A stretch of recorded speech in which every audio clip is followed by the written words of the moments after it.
ಮಾಡ್ಕೊಂಡಿದ್ದಾರೆ ಇನ್ನೊಂದು AI tool.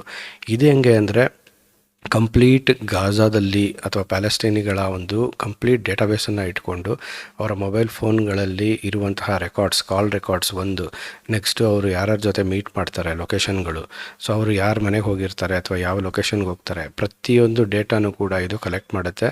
So ಯಾರಿಗೆ ಕಾಲ್ ಮಾಡಿದ್ರು, ಯಾರಿಗೆ ದುಡ್ಡು ಕಳಿಸಿದ್ರು, ಯಾರ ಅಡ್ರೆಸ್ಸಿಗೆ ಹೋದರು, ಪ್ರತಿಯೊಂದು ಕೂಡ ಒಂದು ಸೋಷಿಯಲ್ ನೆಟ್ವರ್ಕನ್ನು ಕ್ರಿಯೇಟ್ ಮಾಡಿಕೊಂಡು ಎಲ್ಲಾದರೂ ಒಂದು ಕಡೆ ಸಸ್ಪಿಷಿಯಸ್ ಆಗಿ ಯಾರ್ದಾರು ಜೊತೆಗೆ ಇವರು ಸೇರ್ಕೊಂಡಿದ್ದಾರೆ ಅಂತ ಗೊತ್ತಾದರೆ ಇಮ್ಮಿಡಿಯೇಟಾಗಿ ಈ ಲ್ಯಾವೆಂಡರ್ ಸಿಸ್ಟಮು ಫ್ಲ್ಯಾಗ್ ಮಾಡುತ್ತೆ.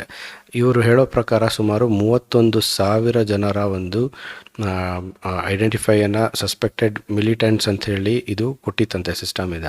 ಸೊ ಈ 31,000 ಜನರನ್ನು ಅವರ ಒಂದು ಲೊಕೇಶನ್ಗಳು, ಅವರು ಎಲ್ಲಿದ್ದಾರೆ, ಅವರು ಯಾರ ಮನೆಯಲ್ಲಿದ್ದಾರೆ, ಲೊಕೇಶನಲ್ಲಿ ಎಲ್ಲಿದ್ದಾರೆ ಅಂಥೇಳಿ ಗಾಸ್ಪೆಲ್ ಅನ್ನುವಂತಹ ಅವರದೇ ಆದ ಡೆವಲಪ್ ಆಗಿರುವಂಥ AI ಟೂಲು ಉಪಯೋಗಿಸ್ಕೊಂಡು ಎರಡನ್ನೂ ತೊಗೊಂಡು